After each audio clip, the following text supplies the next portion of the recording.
cosas podrán robarme tu presencia, pero nunca lo que siento por ti, baby, aunque siento ausencia.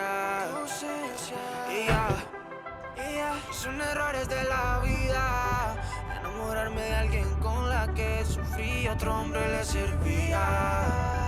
Porque No niin, juhannusaatto ja lähdetään tässä vajaan 3 viikon reissulle. Kierretään vähän Ruotsissa ja Norjassa ja sitten Suomen Lappia ja sitten mökille sen jälkeen vielä ja sitten kotiin. Ei ole ihan varmaa kuinka pitkä reissu, mutta semmoinen vajaa 3 viikkoa todennäköisesti. Tänään mennään Turkuun ja hypätään Siljan lauttaan ja huomenna pitäisi olla sitten aamusta jo Tukholmassa ja illalla sitten jo Åressa. Ja siitä eteenpäin katsotaan sitten vähän miten etenee. Viikon verran ollaan Åressa ja sieltä ajellaan varmaan Norjan puolelle ja vähän muutenkin kierrellään ja sitten siitä jatketaan sitten Uumeoon ja ei mennä kuitenkaan lautalla Vaasaan, vaan Uumeosta jatketaan sitten Tornioon ja sieltä Kuusamoon ollaan siellä viikko ja sitten sen jälkeen lähdetään mökille. Mikäs fiilis Hannella on tässä juhannusaattona? Ihan mukava fiilis, että on se kiva vähän erilaista, että yleensä on tätä Suomen suvea juhannusta juhlistettu tuolla mökillä, mikä on tosi kiva ja sekin, mutta nyt vaihteeksi lähdetään vähän tonne länsinaapuriin ja laivalle ja katsotaan sitten miltä se juhannuspäivä ja aika näyttää siellä Ruotsissa sitten. Joo, nyt näyttäisi aika kauniilta ilma, 21 astetta ja aurinko paistaa, mutta se olisi nähdä kun lähdetään tonne Ruotsiin ja vähän pohjoisemmaksi, että minkälaisia säitä on. Onko hirveästi hyttysiä vai onko sadetta ja rentää vai olisiko aurinkopaistetakin. Se on aina riski, kun täällä Pohjolassa vietetään kesälomaa, mutta on meillä varusteita sillä, että jos oikein kylmäksi kääntyy, niin tikkitakkiikin löytyy. Että kyllä, tikkitakit päällä, niin kyllä siinä tarkennetaan. Kyllä. Ja samalla on vähän varauduttu tässä kanssa. Lähdetään nyt sitten ensimmäistä, kunhan me reilut 1000 kilometrin reissu tässä on tehty Teslalla, tuoreella Teslalla, mutta nyt lähdetään sitten varmaan reilun 3000 kilsan retkelle. Ja varauduttu sen verran, että otettiin tuo Ionitin passi kuitenkin. No siellähän on kaveri ajelee kyllä ihan hermostuksessa. Okei. No niin. Sähköautolla hänkin. Joo, Emari sähköautolla joo. Niin joo, Ionitin passi tuli otettua. Sillä pitäisi saada aika halvalla sitten sähkö. Täällä Suomessa, mutta myöskin Ruotsissa ja Norjassa, että siellä on kunnon alennuskotti Powerpassi. Et Ruotsissa saa melkein puoleen hintaa ja Suomessakin saa 1/3 sähköhinnasta veke ja Norjassa kanssa lähes puoleen hintaan. Että pitäisi sekin olla kunnossa, mutta katsotaan, palataan asiaan, kun tulee vähän lisää jotain jutujuurta tai muuten, että nyt ollaan kauniissa ilmassa kohti Turkua.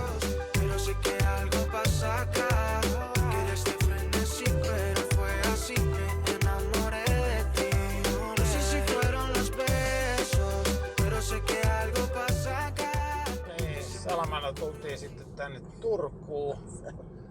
Päätettiin, että kun tässä on niin paljon itse asiassa ylimääräistä aikaa, kun lähdettiin vähän etukäteen, niin mennään tuollaiseen rantakerttuun sinne joen varteen, jokivarteen, tois paljon jokkeen vähäksi aikaa. Katsotaan, jos saataisiin sieltä jotain vähän kuppi teetä tai muuta ja kulutetaan siellä vähän aikaa ennen kuin ajetaan satamaan. Mutta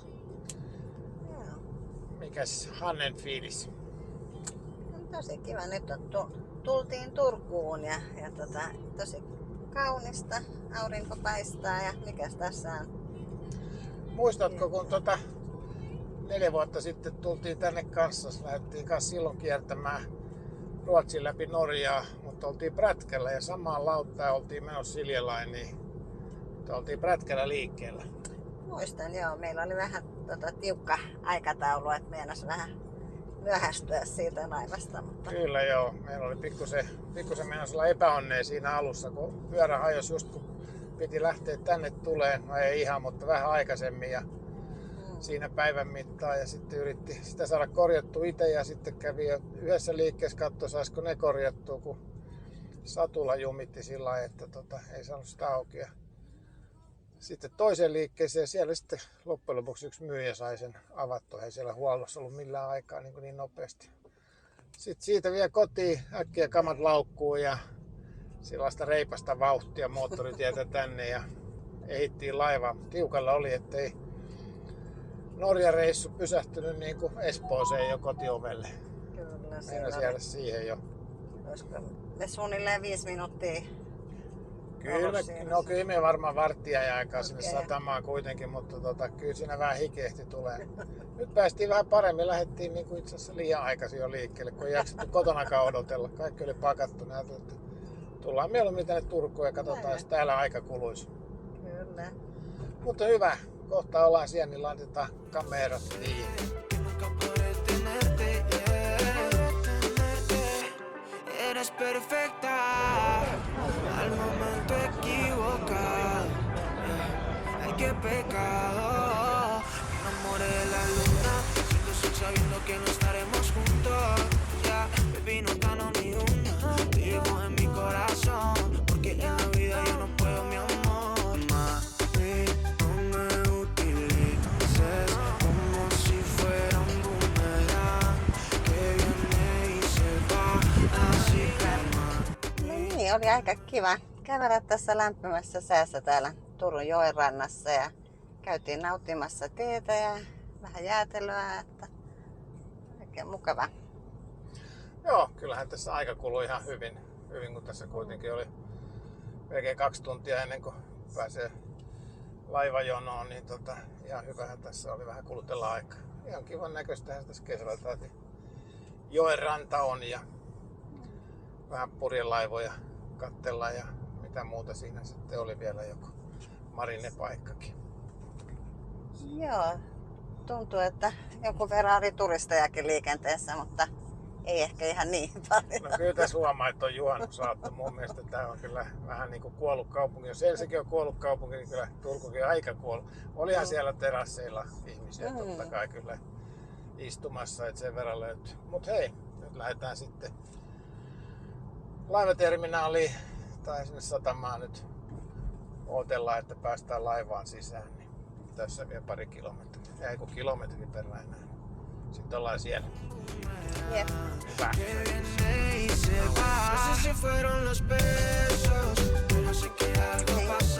Moi. Siinä kaikki, kai sä maksaa jo. Kiitos. Kiitos.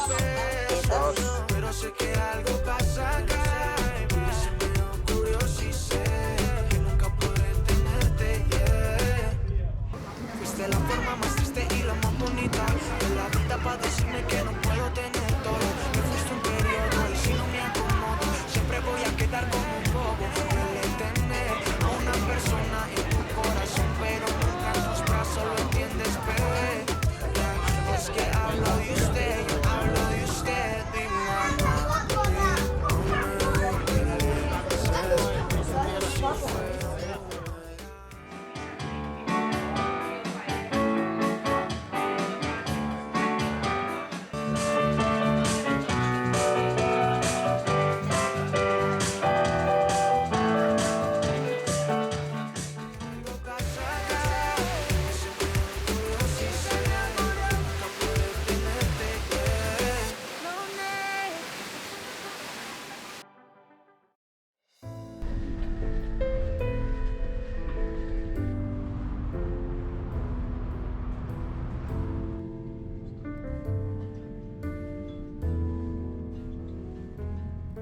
No niin, lauantai-aamu. Päästiin laivasta ulos ja kohti Årea. Ensimmäinen pysähdys on Uppsalassa, jossa otetaan vähän lisää latausta autoon ja varmaan ehkä ladataan vähän itteemmekin jollain pikku aamiaisella. Ei tässä näin aikaisessa aamussa ehdi mitään heräämäänkään, kello on 6.25.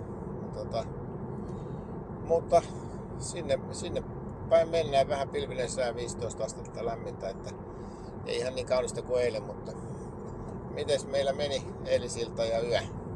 No, ilta oli oikein mukava ja tosi kaunis, aurinko paistoi upeasti, mutta yö oli vähän semmoinen laivayö, että pikkusen huonosti tuli nukuttua, mutta eiköhän tästä piristy, kun päästään sinne Uppsalaan teetä juomaan sitten ja haukkaamaan. Joo, näin on. Pitkä päivä edessä. Meillä on reilu 600 kilsaa ja no niin, siinä meni joku hälytysajoneuvo. Onko noi poliisia vai ambulansseja täällä, en tiedä.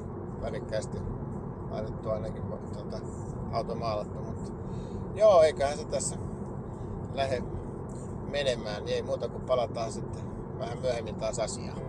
Joo.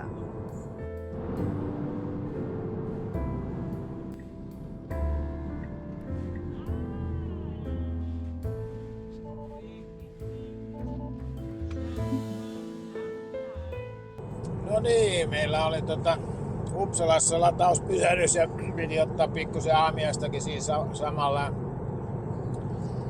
Ja applikaatio sanoi, että semmoinen 35 minuutin aamiaispysähdys voitaisiin pitää ja no siitähän tuli sitten tunnin pysähdys. Ei auton takia, mutta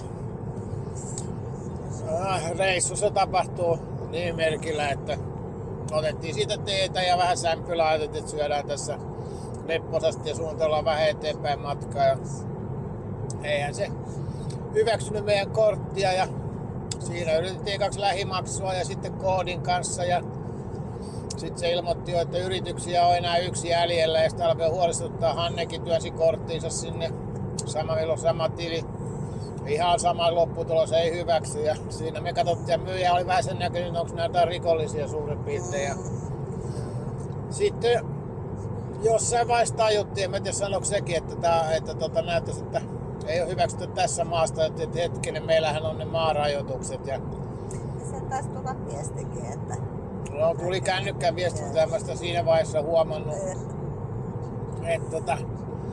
Sitten alkoi siitä kännykän applikaatiosta Nordea etsimään, siellä on 1 miljoona eri paikkaa, alkoi etsiä sitä ja sitten piti kaivaa jo netistäkin ohjetta, että miten tää Nordea-applikaatiosta edes löytää sen, että missä se maarajoitus oikein on. Ja sitten kun oli vielä jotenkin hätäinen fiilis, niin ei ole löytänyt sitäkään. Ja silmät oli auki, mutta mitä ei nähnyt. Ja loppujen lopuksi sitten löydettiin, että kasvava maaraja on Suomi. Muutettiin Pohjoismaihin. No, sitten sen jälkeen, mä en tiedä mikä siinä oikein tapahtui, mutta mä yritin ottaa korttia, se ei hyväksynyt. No sit Hanne työnsi kortti, ei hyväksynyt edelleenkään. Ja uudestaan tutkimaan mikä tässä oikeasti. Jossain vaiheessa tajuttiin katsoa Hannen kännykän applikaatiosta ja no siellähän olikin sitten edelleen Suomi Hannen kortissa. Ja samat rajoitukset. Sitten vaihdettiin se Pohjoismaihin ja koko tää sotku ja homma vei sillä, että sitten kun loppujen lopuksi saatiin tää homma täyteen, niin syötiin aamiainen, niin tuntihan siinä oli sitten mennyt koko hommassa.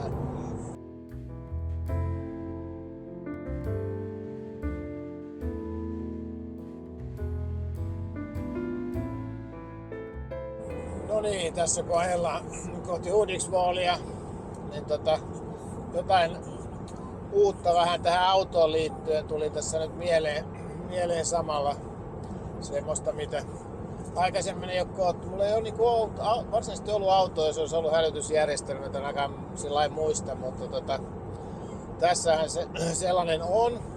Ja ensimmäisen kerran musta oltiin Matinkylässä, jossa jo jätettiin auto johonkin parkkipaikalle ja kai me oltiin 50 metrin päässä kävelemässä jonnekin pois, kun alkoi yhtäkkiä kuulua sellainen torvi, joka vaikutti hyvin tutulta, että toihan on meidän Teslan torvi. En tiedä minkä takia se soitti, meni sinne ja se sitten lopetti. Ja mulla on Sentry Mode päällä siis, eli tarkoittaa just sitä, kun se parkkeeraa, niin sitten siellä on ne tarvittaisiin kamerat ja muut päällä.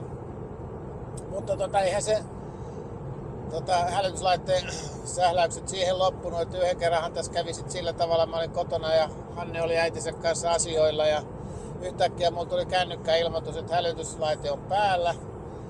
Otin kännykän kautta sitten kuvan, että mitä siinä auton ympärillä tapahtui. Otin sisäkameran näitä. Hannen äitihän se siellä vähän hätääntyneenä istui sisällä ja heilu ja sitten soitin Hannelle, että ootko pitkälläkin, että sun äiti on siellä auton sisällä varmaan vähän hädissä ja siellä hälytyslaitteet soi. Joo. Niin se on aika ihme, että ei siinä nyt varmaan ollut ihan hirveän pitkään, että se oli vähän sen kauniisti ostarin toisessa päässä, niin vein vaan ostoskärryn sinne sisälle ja sitten alkoi tää huuto ja äiti tosiaan ennätti soittaa myös mulle, että täällä huutaa hirveästi, tule äkkiä nyt. Joo, ja se huuto siellä auton sisällä on itse asiassa, sehän soittaa niinku torvea, mutta sitten se nähtävästi laittaa stereot niinku suurin piirtein täysille. Että siellähän menee korvat lukkoon, jos siellä sisällä on. En tiedä miten se reagoi, kai se sun äiti sitten siellä jotain käsillä heilu tai jotain muuta, niin se meni päälle. No, se ei oikein ihan varmoja olla, miten se kiertää. Tietysti jos se laittaa sentrimonin pois päältä, kun parkkeeraa, niin sen ottaa pois. Mutta tuli mieleen, että varmaan jos laittaisi dogmoden päälle, niin silloin se todennäköisesti ei varmaan ala sitten huutaa siitä, jos siellä sisällä joku vähän liikkuu. Mutta eihän se loppunut siihen sitten tää homma, vaan enää nyt ajettiin eilen just tonne Turun lauttaan ja sitten mä olin hytissä, oltiin just viety tavaraa, oli vähän aikaa ollut, se ilmoitti, että okei, hälytyslaite oli mennyt päälle.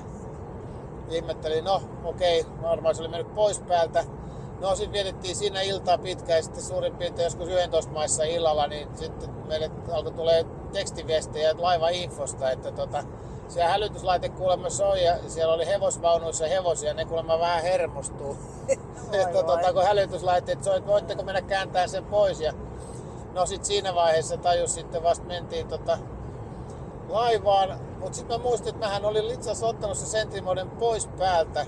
Mä ajoin sen auton laivaan, eli se ei ollut päällä. Mutta nyt mä en edes ymmärrä minkä takia se hälytyslaite alkoi hälyttämään.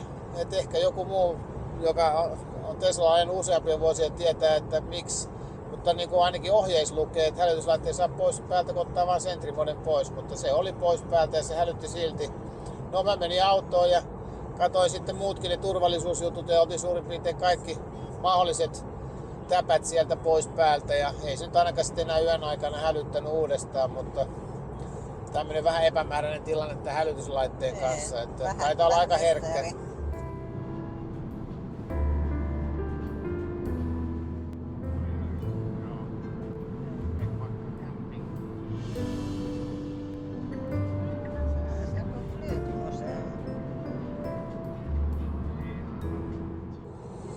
No niin, aletaan lähestyä Ionitin latausasema Hudiksvallille.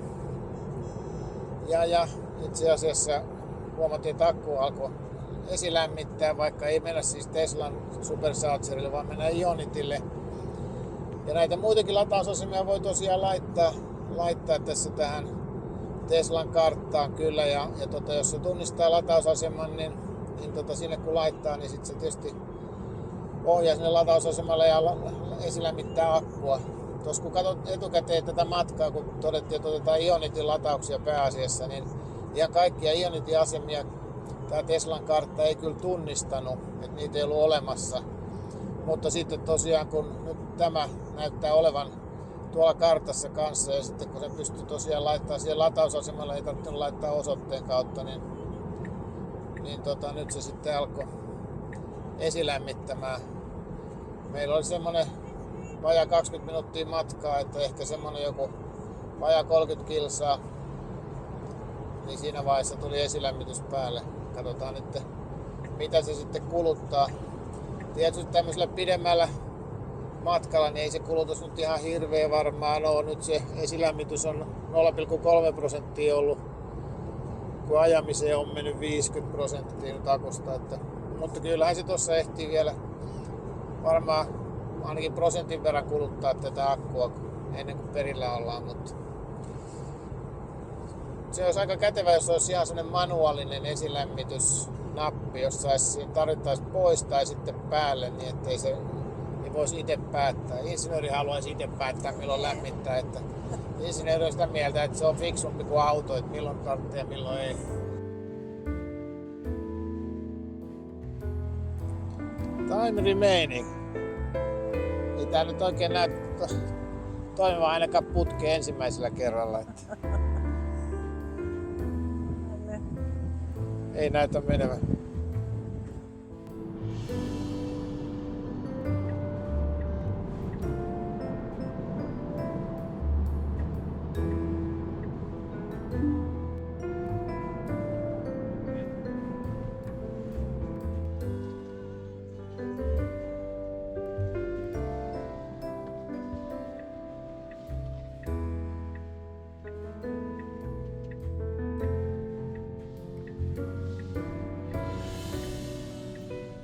niin, se oli 3. tauko matkalla. Nyt on vielä vajaa 50 minuuttia, sitten ollaan Åressa.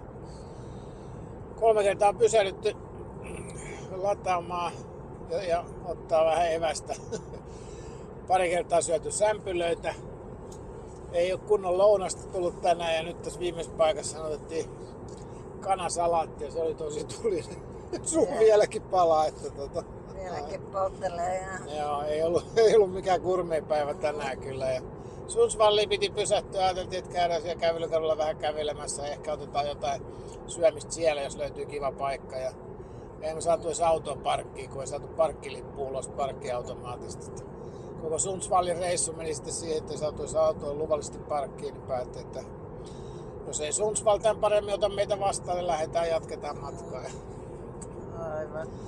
Sellainen päivä on ollut tänään, mutta nyt sitten ei tosiaan 3 varttia enää, niin päästään Åreen. Toivottavasti loppupäivä menee sitten ilman haasteita ja ongelmia, että päästään sisälle. Ja jos kämpässä on sauna, niin mennään varmaan saunassakin käymään sitten. Kyllä. Sen verran tuulinen päivä tässä on. Niin, lämpötila on 12 astetta, että kyllä me nyt se tiedettiin, ettei me etelään päin lähdetty ajamaan kuin pohjoiseen päin, ettei tästä varmaan ihan lämmin reissu tuu, mutta optimistisesti otettiin kuitenkin sortsit mukaan, että jos sattuisi vaikka tulee lämmin päivä, mutta otettiin sitten myöskin sellainen kevyt tikkitakki, tuppatakki kanssa, että, ja vähän lämpöisempää kolitsia kanssa. Että. Mutta huomiselle lupas vähän lämpimämpää, toivotaan, että pitää paikkansa. Eikö tälle päivällekin luvattu tänne? Et sä katsonut, että tällekin päivällä piti olla jotain? Miten sä katsoit jotain? Niin joo. Se on joku 6-17. 17. No ei kyllä vielä näytä siitä 12 astetta ja kello on, tulee 3:30 jo, että ei tarvitse tulla. No se on mitä on, katsotaan huomenna, mutta tänään nyt sitten kuitenkin näyttää sitten kuivassa säässä ehkä päästään Åreen, että ei ainakaan tule vettä niskaan. Jatketaan siellä Åressa sitten. Yeah.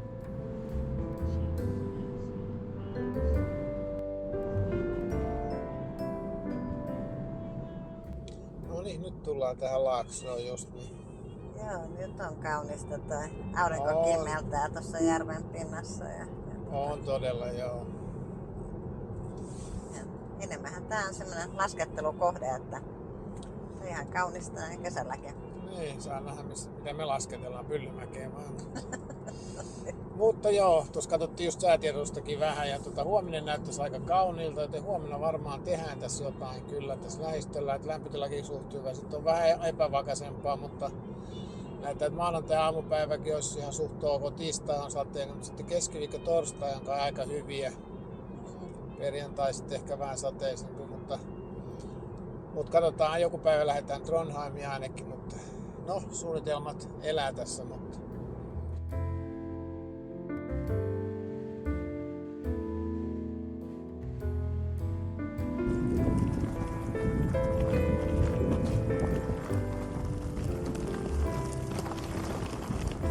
niin, tämmönen kämppä.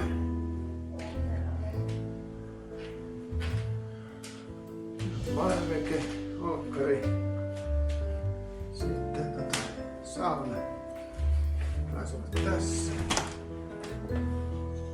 Joo. Sauna. Tuosta saa valot. No niin. Ihan siisti. Sitten makkari on täällä.